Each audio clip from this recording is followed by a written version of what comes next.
भाभी, जैसी करनी वैसी भरनी। भाग 6। हाँ मंजू, बताओ तुम्हें विनय कैसा लगा, पसंद आया कि नहीं? सावित्री जी ने फोन पर मंजू जी से पूछा। दीदी, लड़का तो अच्छा है, काम धंधा भी ठीक है, मगर उन लोगों ने तो अभी तक कोई जवाब नहीं दिया। उनका क्या जवाब है? वो एक बार अपनी तीनों बेटियों को भी ज्योति से मिलवाना चाहते हैं। वो लोग जल्दी ही छुट्टी वाले दिन तीनों बेटियों को लेकर आएंगे। 3 बेटियां? मंजू जी ने थोड़ी हैरत से कहा। हाँ मंजू, उनकी 3 बेटियां हैं, सभी की शादी हो गई है, सभी अपने अपने ससुराल में हैं। बहुत ही अच्छी लड़कियां हैं तीनों ही। तुम मिलोगी तब देखना। सावित्री जी मंजू जी का आशय समझ गई थीं। मंजू जी थोड़ी परेशान थीं। क्या हुआ माँ, आप कुछ परेशान हैं? ज्योति ने मंजू जी को इस तरह बैठे देखकर पूछा। सावित्री जी का फोन आया था, मंजू जी ने कहा। फिर क्या कह रही थी बुआ? कह रही थी कि वो उनकी तीनों बेटियों को भी लाना चाहते हैं एक बार तुम्हें दिखाने, तुमसे मिलाने। तो माँ, इसमें परेशान होने की क्या बात है? ज्योति ने पूछा। परेशान इसलिए हूँ बेटा कि 3-3 लड़कियां भी हैं और उसी शहर के पास पास ही ब्याही गई हैं। जहाँ लड़कियों का ससुराल आस पास ही होता है, वहाँ फिर मन मुटाव वाली बातें भी बहुत होती हैं। कभी कोई ननद बुरा मान गई तो कभी किसी ननद को कोई बात पर गुस्सा आ गया है। फिर वही बेटियों का सास भी बुरा मान रही है। घर में खटपट खटपट झिक-झिक चल रही है। मंजू जी ने अपना अनुभव बताया। माँ, क्या आपको मुझ पर भरोसा नहीं है? क्या मैं इस तरह की कोई नौबत ससुराल में आने दूंगी? ज्योति ने मंजू जी का हाथ थामते हुए कहा। नहीं मेरी बच्ची, तुम पर तो मुझे बहुत भरोसा है। जब तुमने अपने घर में कभी भाभी की किसी बात का विरोध नहीं किया, तो तुम ससुराल में कैसे ऐसा करोगी? लेकिन तुम नहीं जानती, मेरी बच्ची, बेटी की माँ हूँ, टेंशन तो लगी ही रहती है ना। एक माँ के दिल से पूछो, किस तरह वो अपने कलेजे के टुकड़े को किसी और को सौंप देती है। और अगर बेटी ससुराल में खुश है तो उसे देखकर माँ भी खुश हो जाती है, और अगर उसे जरा सा भी दुख हो तो माँ का दिल छलनी होता है। माँ की तो ख्वाहिश होती है कि उसकी बेटी हमेशा खुश रहे, उसकी जिंदगी में कोई दुख ना आए, वो हमेशा अपने ससुराल में राज करे, ससुराल वाले भी हमेशा उससे खुश रहें। हाँ हाँ, कर लो मेरी बुराई, यही काम तो बचा है अब तुम्हारे पास। मंजू जी की बात पूरी भी नहीं हुई थी कि सुजाता, जो कब से दरवाजे के पास खड़ी दोनों माँ बेटी की बातें सुन रही थी, ने अंदर आते हुए जोरदार आवाज में चिल्ला कर कहा। मंजू जी तो जैसे सकते में आ गईं। अचानक हुए इस माहौल से, भाभी, हम आपकी बुराई नहीं कर रहे थे, माँ तो सिर्फ मुझे समझा रही थी। ज्योति ने भाभी को समझाना चाहा। अच्छा, तो फिर ये बात कहाँ से आ गई कि ससुराल वाले भी उससे खुश रहें? कहना तो माँ यही चाहती है ना कि मुझसे तुम लोग खुश नहीं हो, और जब तुम अपने घर में भाभी की बात का विरोध नहीं करती तो ससुराल में ऐसा कैसे करोगी? क्यों, कौन कह रहा था ये? सुजाता, मैं बस ज्योति को समझाने के लिए ही कह रही थी, हम तुम्हारी कोई बुराई नहीं कर रहे थे, मंजू जी ने कहा। तो सुजाता जैसे और भी भड़क गई। तुम दोनों माँ बेटियाँ मिली भगत हो, जो ज्योति कहती है वह आप कहती हो, जो आप कहती है वह ज्योति। इस घर में अकेली मैं ही तो रह गई हूँ, बाकी तो तीनों का गुट चलता है। अरे, जो कहना है मुंह पर कहो ना, इस तरह पीठ पीछे बुराई करने से क्या फायदा? ज्योति के जाने के बाद तो मुझसे ही पाला पड़ेगा ना, फिर देखूंगी क्या करती हो। झगड़े की आवाज सुनकर विराट भी आ गया था, लेकिन मजाल क्या कि थोड़ा भी सुजाता को कुछ बोले। चुपचाप बुत की तरह खड़ा था विराट। विराट, सुजाता हमें इतना कुछ बोल रही है और तुम चुपचाप खड़े हो, मंजू जी ने विराट को कहा। तो क्या करूं, मारूं क्या उसे? वह भी मेरी पत्नी है, जिंदगी गुजारनी है पूरी उसके साथ, विराट ने गुस्से में कहा। तो मंजू जी ने सहम कर कहा, बेटा, मैं ऐसा तो नहीं कह रही हूँ कि तुम सुजाता को मारो, मैं भी जानती हूँ कि वह तुम्हारी पत्नी है, लेकिन कम से कम इंसाफ की बात तो करो। इंसाफ यही है कि तुम लोग सुजाता को कुछ ना बोला करो। मैंने हमेशा ही देखा है माँ कि तुम दोनों ही कुछ ना कुछ करती कहती रहती हो, तभी सुजाता झगड़ा करती है। अब आपको ये कहने की क्या जरूरत थी कि तुम भाभी का घर में विरोध नहीं करती हो तो अपने ससुराल में कैसे करोगी? आप कहना तो यही चाहती थीं कि सुजाता गलत है, ज्योति उसका फिर भी विरोध नहीं करती है। और हाँ, अगर ज्योति तुम्हें घर का काम इतना करना अखरता है तो तुम ऐसा करो कि बंद कर दो ये सब, मैं काम वाली रख लेता हूँ। और रही बात सुजाता की, वो घर का काम नहीं करती तो अभी पिंटू छोटा है, वह पिंटू को संभालती है। और फिर ऐसा तो नहीं है कि वह पूरा दिन बैठी ही रहती होगी, विराट ने कहा। तो मंजू जी ने भी गुस्से में कहा कि तुम रहते कौन सा हो घर में पूरा दिन, जो तुम देखोगे कि घर में क्या होता है। हाँ हाँ, लेकिन मैं सब समझता हूँ।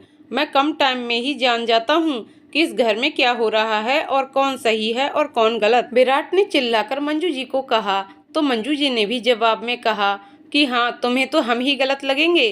देखना, एक दिन तुम्हारी दोनों बहनें शादी होकर चली जाएंगी और जब मैं भी जिंदा नहीं रहूंगी तब तुम पछताओगे विराट। और सुजाता, तुम भी सुन लो, तुम्हें भी भगवान ने एक भाई दिया है और कल को तुम्हारी भी भाभी आएगी और जब वह तुम्हारे साथ इस तरह का व्यवहार करेगी या तुम्हारी माँ के साथ इस तरह का व्यवहार करेगी तो सोचो कि तुम्हें कैसा लगेगा। हाँ, बद्दुआ दे रही हो मुझे? दे लो, जितनी बद्दुआएं देना है दे लो, होगा वही जो भगवान चाहेगा, सुजाता ने कहा और फिर अपने कमरे में चली गई। माँ कहकर घूरता हुआ विराट भी सुजाता के पीछे चला गया। मेरी ही नसीब खराब थी, मेरी फूटी किस्मत थी जो मैं तुम्हें समझाने बैठ गई। मालूम होता कि इस बात का इतना बड़ा बतंगड़ बनेगा तो कभी ना तुम्हें समझाती। मंजू जी अभी भी गुस्से में थीं। आप शांत हो जाओ माँ, आपका बीपी बढ़ जाएगा। छोड़ो ये सब बातें, तो घर में चलता रहता है। ज्योति भी परेशान तो बहुत थी, मगर माँ को समझाने के उद्देश्य से उसने कहा, कभी कभी तो ज्योति सोचती हूँ कि तुम चली जाओगी तो मेरा और दीप्ति हम दोनों का क्या होगा। अभी तो तुम मेरा इतना ख्याल रख लेती हो, बाद में ये सुजाता मेरा इतना ध्यान रखेगी। मंजू जी ने परेशान होकर रोते हुए कहा। तो ज्योति ने उन्हें गले से लगा लिया। माँ आप रो मत, सब ठीक हो जाएगा, ज्योति ने माँ को दिलासा देते हुए कहा। मंजू जी को पता था कि ज्योति सिर्फ दिलासा देती है, वरना परेशान तो ज्योति भी बहुत होती है कि मेरे जाने के बाद माँ और दीप्ति का क्या होगा, माँ का ध्यान कौन रखेगा। संडे को जब सालू जी मेहमानों को लेकर आईं, सुजाता बहुत ज्यादा उस दिन के बाद गुस्से में थी, इसीलिए बिल्कुल भी बाहर नहीं आई, न ही उसे विराट ने आने को कहा। सुजाता ने इन तीनों माँ बेटियों से बात करना भी बंद कर रखी थी। विराट भी चाहता था कि जल्दी से जल्दी ज्योति की शादी हो जाए तो घर में शांति आ जाए। उसे नहीं मालूम था कि अशांति फैलाने वाली तो खुद उसकी पत्नी है। ज्योति ने पहले ही नाश्ते का इंतजाम कर लिया था। सालू जी के साथ उन्हीं का बेटा प्रशांत और राधिका जी और नीलेश आए थे। नीलेश के पिताजी नहीं थे और ना ही कोई और भाई या बहन थे। नीलेश अकेला ही लड़का था। राधिका जी स्वभाव से बिल्कुल शांत और सीधी सादी महिला थीं। नीलेश एक प्राइवेट स्कूल में पढ़ाता था और साथ ही ट्यूशन भी देता था।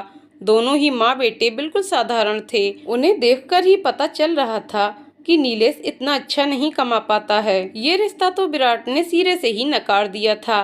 नहीं माँ, प्राइवेट स्कूल में पढ़ाने से कुछ नहीं होता है, कभी भी जॉब छूट जाए तो फिर। और ये तो उन लोगों को देखकर ही लग रहा था कि नीलेश अभी हाल फिलहाल भी अच्छा नहीं कमा पाता है।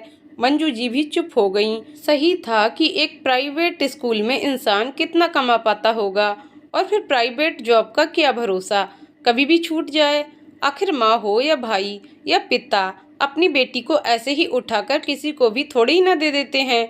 सब कुछ देखते हैं, सारी जानकारी निकालते हैं, तब जाकर अपनी बेटी किसी दूसरे को सौंपते हैं। फिर ये तो किस्मत की बात है कि उसका नसीब कैसा निकले, उसे सुख मिले या दुख।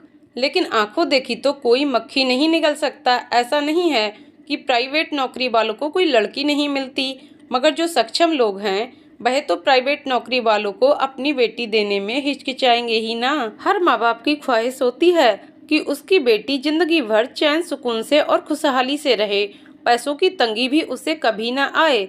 इसीलिए हर माँ बाप की यही ख्वाहिश भी होती है कि उसका होने वाला पति उसे अच्छा कमाने वाला मिले, ताकि उसे हर ऐसो आराम दे सके। इस बात में कुछ गलत भी नहीं है। आखिर माँ बाप अपने दिल का टुकड़ा, अपनी जान किसी और को सौंपते हैं तो इतना तो सोचेंगे ही ना। सुजाता को जब पता चला कि ये रिश्ता नहीं जचा, उसे बेहद खुशी हुई कि चलो एक रिश्ता तो टला। वह घर में मुंह फुलाए फुलाए घूम रही थी। मंजू जी, ज्योति या दीप्ति उससे बात भी करती तो वह कोई जवाब नहीं देती। उसने सबके साथ खाना खाना भी छोड़ दिया था। खाना लेकर अपने कमरे में आ जाती और अकेले बैठकर खा लेती। पिंटू को भी उसने ज्योति से बिल्कुल दूर कर दिया था। विराट, मैं कुछ दिन के लिए अपने मायके जाना चाहती हूँ। मैं वहाँ रहूंगी थोड़े दिन तो मेरा मूड फ्रेश होगा। वैसे भी मेरी चारों बहनें भी अभी मायके आई हुई हैं, इसी बहाने चारों बहनों से मिलना भी हो जाएगा और हम बहनें साथ में रह भी लेंगे। सुजाता ने विराट से कहा तो विराट को कोई परेशानी नहीं थी सुजाता के मायके जाने में। उसने भी हाँ कर दिया। मैं तुम्हें कल ऑफिस जाते समय तुम्हारे मायके छोड़ता जाऊंगा। सुजाता पैकिंग में लग गई। अपने कपड़े, अपना जरूरी सामान, पिंटू के कपड़े और पिंटू का सब सामान उसने अभी से बैग में रख लिया था, क्योंकि सुबह सुबह तो फिर वक्त भी नहीं मिलता। विराट जल्दी ऑफिस के लिए निकल जाता था। नायरा, नताशा, सनाया और अनाया सुजाता को देखकर बहुत खुश हुई। नीलम जी ने भी दामाद और बेटी का अच्छे से स्वागत किया और बेटी को कहा कि अच्छा हुआ सुजाता तुम भी आ गईं। सब बहनों के साथ तुम भी रह लोगी। विराट सुजाता को छोड़कर ऑफिस चला गया। घर में मंजू जी ने और ज्योति जी ने भी चैन की सांस ली। चलो अच्छा है, थोड़े दिन अच्छे से रहेंगे। मंजू जी ने दिल ही दिल में सोचा, अभी तो जीतू की शादी बिल्कुल भी नहीं करूंगी, 5 साल बाद करूंगी, जब तक ये अच्छा कमाने लगेगा। मैं सोच रही हूँ कि इसे बाहर भेज दूँ, वहाँ काफी काम धंधे हैं और कमाई भी अच्छी है। नीलम जी सुजाता से कह रही थी। हाँ माँ सही है, अभी तो जीतू छोटा भी है, अभी तो उसकी कोई इतनी उम्र भी नहीं है। सुजाता ने भी माँ की बात में हामी भरी थी। माँ के घर में सुजाता खूब काम कर रही थी, क्योंकि बेटियों के आने के बाद सारा काम बेटियां ही कर रही थीं। माँ को बिल्कुल भी काम नहीं करने देती थीं। सबका कहना था कि माँ अब तो घर में कोई भी नहीं है, आप ही को सारा काम करना पड़ता होगा, इसीलिए आप जब तक हम हैं हम सारा काम करेंगे और आप आराम से बैठो। बहनें भी इतनी सीधी नहीं थीं कि सुजाता को बैठने देती। सभी ने एक एक काम बांट लिया था। सुजाता के हिस्से में रोटियां बनाने का काम था। सुजाता से बड़ी नायरा थी और बाकी तीनों बहनें सुजाता से छोटी थीं। नायरा सब्जियां बहुत अच्छी बनाती थी, इसीलिए सबने उसे सब्जी बनाने का काम दिया था। सुजाता को रोटी का काम मिला और उससे छोटी नताशा को कपड़े धुलाई का। नताशा से छोटी सनाया को बर्तन धोने का काम दिया गया और अनाया को झाड़ू पोछे का। नायरा के 2 बच्चे थे, एक लड़का प्रमोद और एक लड़की पारुल। नताशा के भी एक लड़का हरीश और एक लड़की भावना थी। सनाया के भी एक लड़की अर्पिता थी और अनाया की भी अभी शादी हुई थी, इसीलिए अभी उसके बच्चे नहीं थे। घर में कुल 14 लोग थे। इतने लोगों के बीच पिंटू बहुत घबरा रहा था, बार बार रो रहा था। उसे यहाँ अनकंफर्ट लग रहा था और वो ज्योति को भी याद कर रहा था। सुजाता बहुत ज्यादा खींच रही थी। एक तो यहाँ इतने लोगों की रोटियां बनानी पड़ रही थीं, ऊपर से पिंटू को भी संभालना पड़ रहा था और पिंटू सता भी बहुत ज्यादा रहा था। 4 दिन बाद ही उसकी समझ में आ गया कि इससे अच्छा तो वही अच्छे थे ना, कोई काम करना पड़ता था, ना पिंटू को ज्यादा संभालना पड़ता था। यहाँ ना बहनें समझ रही हैं, ना माँ समझ रही है, सभी अपने अपने बच्चों में लगी हैं। माँ भी नहीं कहती कि सुजाता तुम रोटी मत बनाओ, तुम्हारा पिंटू परेशान कर रहा है। माँ सुबह आंगनबाड़ी चली जाती है, वहाँ से 12:30 बजे आती है। ये चारों घर के काम में और अपने बच्चों में लगी रहती हैं। फिर इनके रोज शाम को हस्बैंड भी इनसे मिलने आ जाते हैं। ये बैठकर उनसे बातें करने लगती हैं। कभी नायरा अपने हस्बैंड के साथ घूमने चली जाती है और कभी सनाया अपने हस्बैंड के साथ घूमने चली जाती है। शाम को रोज यही कार्यक्रम चलता था। सुजाता विराट को आने का कहती तो विराट कहता मैं अभी ऑफिस से थका हारा आया हूँ। सुजाता सोचती इन चारों बहनों की जिंदगी कितनी अच्छी है, मजे में मायके में भी आराम से रहती हैं। हस्बैंड रोज मिलने आ जाते हैं, घुमाने ले जाते हैं। जिस तरह सुजाता कम नहीं थी, उसी तरह उसकी बहनें भी कम नहीं थीं। उसकी चारों बहनें भी अपने ससुराल में सुजाता जैसा ही व्यवहार करती थीं और पूरी तरह अपने पतियों को भी अपनी मुट्ठियों में कर रखा था। इन सबकी सरदार थी नीलम जी, जो अपनी बेटियों को ज्ञान के प्याले पिलाती थीं। मंजू जी और ज्योति दीप्ति के दिन भी अभी शांति से गुजर रहे थे। मोना की हल्दी की रस्म थी। मोना जी, ज्योति और दीप्ति तीनों ही हल्दी की रस्म में शरीक होने गई थीं। भगवान जी की पूजा के बाद मोना को चौके पर बिठाया था और बारी बारी से उसकी सभी ने हल्दी लगाई। आज का खाना भी सालू जी के यहीं था, इसीलिए तीनों खाना खाकर ही घर आईं। ज्योति ने जाने से पहले ही आलू गोभी की सब्जी बनाकर रख दी थी विराट के लिए और आटा भी गूंथ कर रख दिया था। आते ही भैया को रोटी बना देगी। लेकिन जब ये लोग घर आए तो इन्होंने देखा कि विराट अभी तक घर नहीं आया। मंजू जी को फिक्र हुई, विराट अभी तक घर क्यों नहीं आया, बहुत देर हो गई। ज्योति, विराट को फोन करके पूछो ना। मंजू जी ने ज्योति से कहा। ज्योति ने भैया को फोन किया तो पता चला भैया ऑफिस से अपने ससुराल चले गए हैं और खाना खाकर आएंगे। पिंटू की याद आ रही थी तो सोचा मिलता चलूं, भैया ने ये बहाना बनाया था। मगर सच तो ये था कि सुजाता ने उसे फोर्स करके बुलाया था। उसकी बहनों के पति रोज ही शाम को चले आते थे। ऐसे में सुजाता भी चाहती थी कि विराट भी आए। उसको बहनें सुजाता से कहती भी थीं कि विराट भैया क्यों नहीं आते, बोला करो उनसे कि आया करें। सुजाता के फोर्स करने की वजह से ही विराट चला गया था, वरना वो ऑफिस से थका हुआ आता, थोड़ी देर बाद पिंटू के साथ खेलता और खाना खाकर लैपटॉप लेकर बैठ जाता और 10 बजे ही सो जाता। यही उसका रोज का रूटीन था। आज मोना की शादी का दिन था। मंजू जी और ज्योति, दीप्ति रात से ही सालू जी के घर पर ही थीं। सालू जी ने उन्हें जाने नहीं दिया था, कहा था कल बारात आएगी, आज बहुत काम रहेगा, इसीलिए तुम तीनों यहीं रुको, तुम मेरे साथ मेरी हेल्प करवाओ। मोना भी दुल्हन बनी बैठी है, अब बताओ भला इतना काम मैं अकेले कैसे करूंगी। रिश्तेदारों को तो आप जानती हैं, यहाँ बैठे वहाँ बैठे बातों में ही लगे रहते हैं। सालू जी के इतना इसरार करने पर तीनों रुक गई थीं। सुबह घर आकर जल्दी से तीनों तैयार होकर वापस सालू जी के यहाँ चली गईं। बारात आ गई थी। बारात में ज़्यादा लोग नहीं आए थे। वैसे भी जिससे मोना की शादी हो रही थी उसके माँ बाप के सिवा और कोई भाई बहन नहीं थे और न ही ज़्यादा रिश्तेदार ही थे। कमलेश के एक ही चाचा थे और एक मौसी ही थीं। बाकी थोड़े बहुत दूर दराज के रिश्तेदार और जान पहचान वाले यार दोस्त ही शामिल हुए थे बारात में। मीना जी बहुत तेज औरत थीं, कहीं से कहीं तक उनमें सादगी या सीधापन नहीं दिखता था। इस उम्र में भी उन्होंने काफी बनाव श्रृंगार किया हुआ था। सोने के जेवरातों का प्रदर्शन वह बार बार कर रही थीं। सारी रस्मों के बाद सबने खाना खाया। खाने में कोई कसर नहीं छोड़ी थी। सालू आंटी और संदीप जी ने हर तरह के आइटम बनवाए गए थे। मोना को दहेज भी खूब मिला था। सोने और चांदी के जेवर भी बहुत दिए गए थे। हर सामान कीमती और ब्रांडेड था। फिर भी मीना जी सामान को देख देख कर मुँह बनाती, नाक सिकोड़ती। मोना सबसे गले लगकर रो धोकर विदा हो गई। सुजाता ने भी वापस ससुराल जाने की तैयारी कर ली थी, जबकि उसकी चारों बहनें उसे रोक रही थीं और नीलम जी भी उसे कह रही थीं, अभी मत जाओ, अभी तुम्हें आए तो 8 दिन भी नहीं हुए हैं और तुम अभी से वापस जा रही हो। मगर सुजाता बहाने बना रही थी कि पिंटू यहाँ बीमार न हो जाए, वह यहाँ अच्छा महसूस नहीं कर रहा है। हाँ, ये कहना कि दीदी तुझे यहाँ रोटियाँ बनानी पड़ रही हैं और पिंटू का ध्यान भी रखना पड़ रहा है, वहाँ तू महारानी बनकर बैठकर खाती है, ज्योति नौकरानी बनी हुई है। अनाया ने सुजाता को छेड़ते हुए कहा, ऐसा तो नहीं है, भले ही वह घर का काम करती हैं तो क्या मुझे भी कुछ न कुछ तो लगे रहना ही पड़ता है। सुजाता ने झूठ बोलते हुए कहा। शाम को विराट ऑफिस से सीधा ससुराल चला गया और सुजाता को लेकर ही घर आया। सुजाता को इतनी जल्दी घर आया देखकर ज्योति और मंजू जी परेशान थे कि कोई बात तो नहीं हो गई जो भाभी इतनी जल्दी घर आ गईं, क्योंकि उन्हें पता था कि सुजाता मायके गई है तो 15 दिन से पहले नहीं आएगी, लेकिन उसका यूं 8 दिन से पहले ही घर आ जाना। दोनों को लग रहा था कि जरूर कोई बात है, मगर वह सुजाता से कुछ भी पूछना नहीं चाहती थीं। ज्योति रात का खाना बना चुकी थी, लेकिन जब विराट सुजाता को लेकर आया तो उसने विराट से पूछ लिया, भैया खाना खाओगे आप लोग? हाँ ज्योति, बहुत जोरों की भूख लगी है, विराट ने कहा। तो सुजाता ने थोड़ा शर्मिंदा होते हुए कहा, माँ बहुत कह रही थी कि खाना खाकर जाना, मगर विराट नहीं माने, कहा कि नहीं हम घर जाकर खा लेंगे।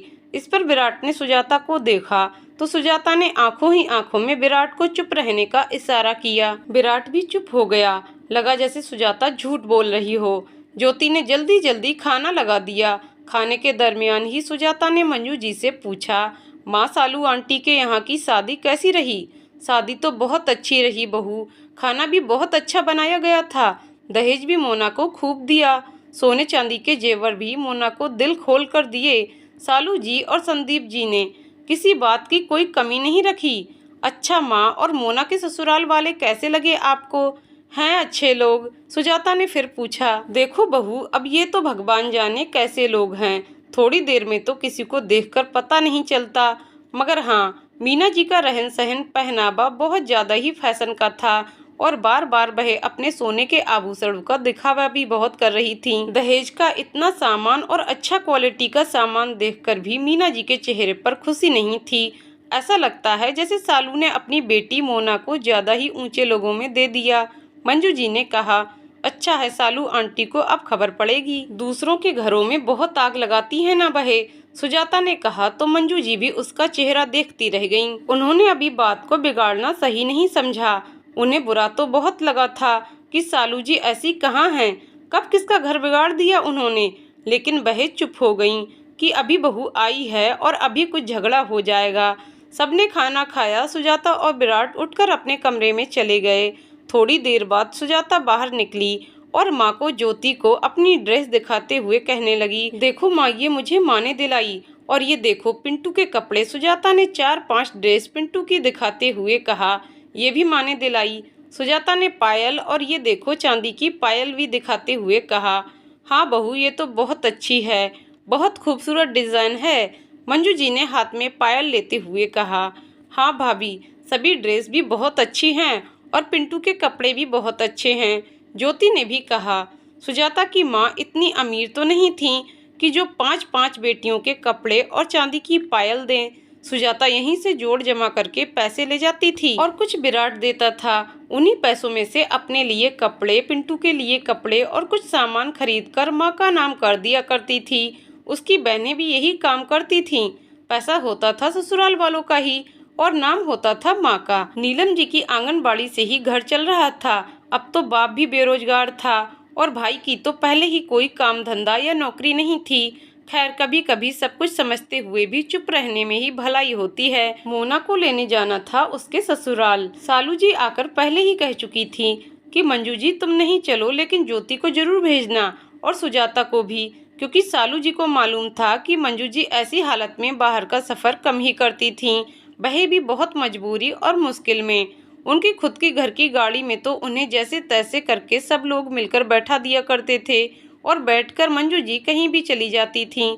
सब लोग मिलकर उन्हें उतार भी लिया करते थे, मगर यूं इस तरह दूसरों के घर जाना और इतने लोगों के बीच बैठना, उतारना, चढ़ाना, ये सब मंजू जी के लिए सही नहीं था। मंजू जी ने सुजाता को कहा कि बहू, सालू जी बहुत इसरार करके गई हैं, तुम और ज्योति दोनों चली जाओ, मोना का ससुराल भी देख लेना। सुजाता खुशी खुशी जाने के लिए तैयार हो गई। उसने कहा कि माँ, आप पिंटू को संभाल लोगी, दीप्ति है ही घर में, अगर कुछ काम होगा तो दीप्ति कर देगी पिंटू का, आप बस ध्यान रख लेना और गोद में लेकर दूध पिला देना, सुला देना। हाँ हाँ सुजाता, तुम जाओ, फिक्र मत करो, मैं पिंटू को संभाल लूंगी, बाकी सारा काम दीप्ति कर देगी उसका। अब तो सुजाता और भी ज्यादा खुश हो गई कि चलो अकेले जाने को मिलेगा, आराम से जाएगी और एंजॉय करेगी। पिंटू के साथ उसे थोड़ी परेशानी आती थी, पिंटू को संभालना पड़ता था, फिर पिंटू रो रहा है कहीं कुछ कहीं कुछ। जब ज्योति ने ये बात सुनी तो मंजू जी से कहा कि आप कैसे पिंटू को संभाल लेंगी? अरे बेटा, तुम फिक्र मत करो, दीप्ति है ना, वह सारा काम कर देगी पिंटू का, और अगर रोएगा तो मैं गोद में लेकर दूध पिला दूंगी बोतल से, या फिर सोने का कहेगा तो सुला दूंगी। जाओ जाओ, तुम फिक्र मत करो, जल्दी से तैयार हो जाओ। ज्योति और सुजाता तैयार होकर सालू आंटी के साथ मोना को लेने के लिए उसके ससुराल चली गई। मोना का ससुराल यहीं एक ही शहर में था। बहुत बड़ा घर था मीना जी का, बाहर बड़ा सा लॉन बना था, उसमें तरह तरह के खूबसूरत फूलों वाले पौधे थे, गाड़ियों के लिए पार्किंग बनी थी। घर की डिजाइन बहुत ही ज्यादा खूबसूरत थी, नए जमाने की, बिल्कुल आधुनिक। घर के अंदर भी साजो सामान का हर सामान मौजूद था और बहुत ही ज्यादा खूबसूरत, ब्रांडेड और कीमती लग रहा था। इसीलिए मीना जी को मोना के दहेज के सामान में कोई इंटरेस्ट नहीं आया होगा, सुजाता ने मन ही मन में सोचा। मीना जी ने भी खाने का बहुत अच्छा इंतजाम कर रखा था। मोना ने आज ससुराल की तरफ वाला लहंगा पहना हुआ था। ज्योति जाकर मोना के पास बैठ गई। मोना, आज तुम बहुत ही खूबसूरत लग रही हो, ज्योति ने कहा, लेकिन मोना आज पता नहीं क्यों खुश नहीं दिख रही थी। वह चुप सी थी और कुछ उदास भी। ज्योति ने मोना से पूछा, क्या हुआ मोना, तुम्हारा चेहरा उतरा हुआ क्यों लग रहा है? वह ज्योति, बहुत ज्यादा थक गई हूँ ना, इसलिए, और नींद भी पूरी नहीं हुई है, मोना ने सफाई देते हुए कहा। ज्योति को सही लगा, क्योंकि सही था, शादी के बाद दुल्हन थक जाती है और फिर नींद भी पूरी नहीं होती है। ज्योति ने मोना को छेड़ते हुए कहा, लगता है जीजू ने तुम्हें सोने नहीं दिया। मोना कुछ नहीं बोली, नजरें झुका लीं। सब लोगों ने खाना खाया और फिर मोना को साथ लेकर आने लगे। मीना जी ने सालू जी से कहा, कि जल्दी ही वापस भेज दीजिएगा, इन्हें कहीं हनीमून के लिए भेजूंगी। सालू जी ने हाँ में जवाब दिया और मोना को अपने साथ लिया और सब लोग वापस अपने घर आ गए। क्या बात है मोना, तुम मुझे कुछ परेशान लग रही हो, कोई बात हो तो बेटी मुझे बताओ। सालू जी ने घर आकर मोना से पूछा। आखिर माँ का दिल अपनी बेटी की सूरत पढ़ ही लेता है। वह मोना को देखकर ही समझ गई थी कि कोई बात है जो मोना आज उदास सी है। माँ बाकी सब तो ठीक हैं, लेकिन मेरी सासू जी, कहते कहते चुप हो गई मोना, लेकिन उसकी आंखों में आंसू आ गए। क्या बात है बेटा, मेरा दिल बहुत घबरा रहा है, बताओ जल्दी से, कुछ कहा उन्होंने क्या? सालू जी ने मोना से कहा। हाँ माँ, कल मेरे जाने के बाद ही वह मेरे पास आकर बैठी और मुझसे सारी बातें समझाते हुए कहने लगी कि मायके में ज्यादा नहीं जाना है, अब ससुराल ही तुम्हारा घर है। फोन पर बात भी अपने मायके वालों से कम ही करोगी। ससुराल में रहना है तो मायके को भूलना ही होगा। जो लड़कियां ससुराल में रहकर मायके को दिल में रखती हैं और मायके में ही अपना मोह रखती हैं, वह कभी भी ससुराल को अपना घर नहीं बना पाती हैं। आज से तुम्हारी माँ सालू जी नहीं, बल्कि मैं हूँ, और तुम्हारे पिता संदीप जी नहीं, बल्कि अब त्यागी जी हैं। तुमने कमलेश से विवाह किया है, उसकी हर चीज पर तुम्हारा अधिकार है, तो उसके माँ बाप पर भी अब तुम्हारा अधिकार है। कभी भी बिना कमलेश से पूछे कोई काम मत करना, बिना कमलेश की इजाजत के कहीं जाना मत। वह तुम्हारा पति है, तुम्हारे लिए अब वही सब कुछ है। अगर अपने मायके में भी जाओ तो उससे पूछ कर जाना, और अपने मायके से भी कहीं जाओ तो बिना कमलेश की इजाजत के मत जाना। भले ही 2 महीने की छुट्टियों के बाद वह कनाडा वापस चला जाएगा, लेकिन उससे फोन पर पूछना, उसके बाद ही कोई काम करना। मोना को ये सब बताते बताते अच्छी खासी रुलाई आ गई थी। वहीं सालू जी के होठों पर मुस्कुराहट देखकर मोना ने नाराज होते हुए कहा, माँ आपको गुस्सा नहीं आ रहा है? आप मुझे रोता हुआ देखकर भी मुस्कुरा रही हैं। बेटी, अभी तुम बच्ची हो, अभी तुम छोटी हो, अभी तुम में इतनी अक्ल नहीं है। जो हम देख सकते हैं अभी वह तुम नहीं देख सकती। उम्र के इस पड़ाव में तुम भी इतनी ही समझदार हो जाओगी, तुम में भी इतनी ही समझदारी आ जाएगी। मोना, मीना जी ने बिल्कुल भी गलत नहीं कहा। बेटी, उनकी बात को तुम गलत मत समझो, तो क्या आप भी उनकी बातों को सही कह रही हैं? मेरा मायके में आने का कोई हक नहीं। मैंने तो सोचा था कि एक ही शहर में ससुराल है तो आती जाती ही रहूंगी, मगर मीना जी ने तो साफ कह दिया कि कम ही आना जाना, यहाँ तक कि फोन पर बात भी कम ही करना। हाँ बेटा, ये सही है, लेकिन जितना तुम मायके आती जाती रहोगी, जितना तुम हम लोगों से बात करती रहोगी, उतना ही तुम अपने ससुराल में रम नहीं पाओगी। तुम्हारे दिल में हमारे लिए ही जगह रहेगी। मैं जानती हूँ बेटी कि मैं माँ हूँ और संदीप तुम्हारे पिताजी हैं, लेकिन तुम्हारे पिताजी और माँ अब मीना जी और त्यागी जी भी हैं, क्योंकि कमलेश के माता पिता भी तुम्हारे माता पिता ही हैं। रही बात, उन्होंने कहा कि कहीं भी जाओ तो कमलेश की इजाजत के बिना मत जाना, या कोई काम करो तो पहले कमलेश से पूछ लेना। तो बेटी, ये बात भी सही है, पति घर का मुखिया होता है, हम बिना उससे पूछे कोई काम कैसे कर सकते हैं? और हम औरतों में और आदमियों की सोच में भी बहुत फर्क होता है। कमलेश तुम्हारा पति है बेटा, तुम्हारा फर्ज है कि तुम कमलेश की इजाजत के बिना कोई भी काम ना करो, और कहीं आने जाने में भी पहले तुम उसकी इजाजत लो। बेटी, तुम मीना जी की बात का बिल्कुल भी बुरा मत मानो, उन्होंने तुम्हें बहुत ही समझदारी की बात बताई है। जो बात उन्होंने तुम्हें समझाई है तुम उस पर अमल करके चलोगी तो जीवन भर खुश रहोगी। आज अगर हमारे घर में प्रशांत की दुल्हन आएगी तो मैं भी उससे यही कहूँगी, या मैं भी उससे यही चाहूँगी कि वह इसी तरह रहे।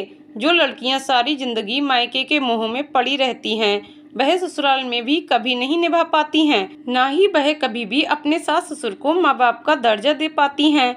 मायके से कितना भी मोह रख लो बेटी, लेकिन अपना असली घर तो ससुराल ही होता है। फिर बेटी, मायके से कैसा मोह, आज हम हैं कल हम दोनों नहीं रहेंगे। भाभी का क्या पता कैसी आएगी कैसी मिले। अगर सुजाता जैसी भाभी तुम्हें मिली तो वो कभी हरगिज भी हमारे बाद मायके में सुख नहीं देगी।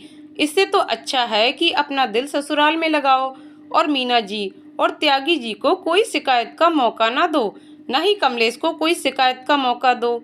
मोना ने जब अपनी माँ की बातें सुनी तो उसे भी अपनी गलती का एहसास हुआ। उसे लगा कि मीना जी सही समझा रही थीं, वही बेवकूफ़ थी जो उनकी बात का गलत मतलब निकाल लिया। एक संस्कारी औरत के यही गुण होते हैं, वो अपनी बेटी को भी वही संस्कार देती है और वक्त आने पर बेटी को लाड़ प्यार के साथ नसीहतें भी देती है। एक संस्कारी बेटी के भी यही गुण होते हैं कि वह अपनी माँ के दिए संस्कारों पर चलती है। मायके और ससुराल दोनों जगह इज्जत को बनाए रखती है।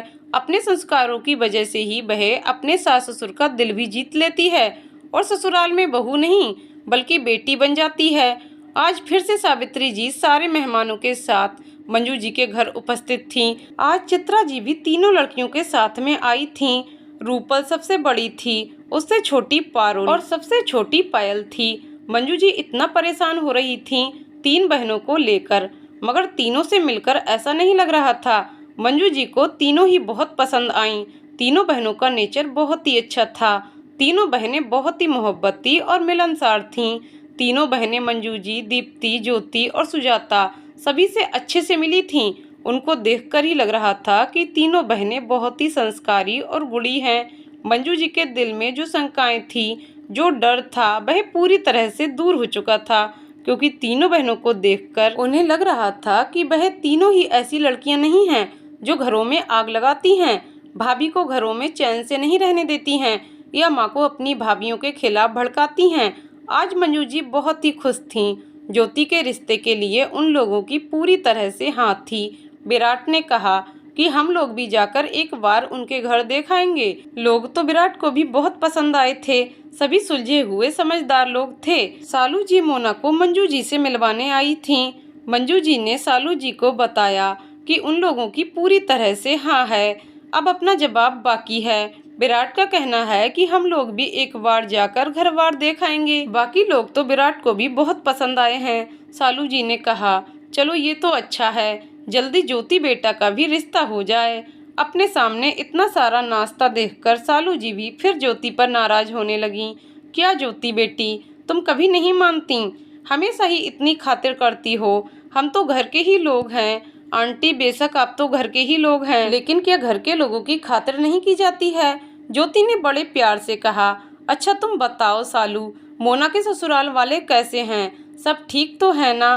तब सालू जी ने मंजू जी को भी मोना की कही सारी बातें सुनाईं। मोना इस बात को लेकर इतनी परेशान थी। हम इसे लेने गए थे तो वहाँ भी ये चुप चुप और परेशान सी दिख रही थी। हाँ आंटी, आप सही कह रही हैं। मैंने मोना से पूछा भी था कि क्या बात है, तुम उदास क्यों लग रही हो? ज्योति ने कहा। मंजू जी ने भी मोना को यही कहा कि बेटा इसमें कोई बुराई वाली बात नहीं है। मीना जी ने तुम्हें बिल्कुल सही समझाया है। अगर सोचो कि आज मैं मेरी ज्योति को विदा करूंगी तो मैं भी तो उसे यही समझा कर भेजूंगी ना। हाँ आंटी, मैं समझ गई हूँ। माँ ने मुझे जब समझाया तो मेरी समझ में आ गया कि वो सही कह रही हैं। हाँ बेटी, बस हमारी तो यही दुआ है कि तुम ससुराल में खूब खुश रहो। मंजू जी ने मीना को दुआ दी। आगे की कहानी अगले भाग में। दोस्तों, आपको कहानी कैसी लग रही है कमेंट करके जरूर बताइएगा। कहानी पसंद आई हो तो वीडियो को लाइक शेयर करें और चैनल को सब्सक्राइब करें। वीडियो को पूरा देखने के लिए बहुत बहुत धन्यवाद दोस्तों।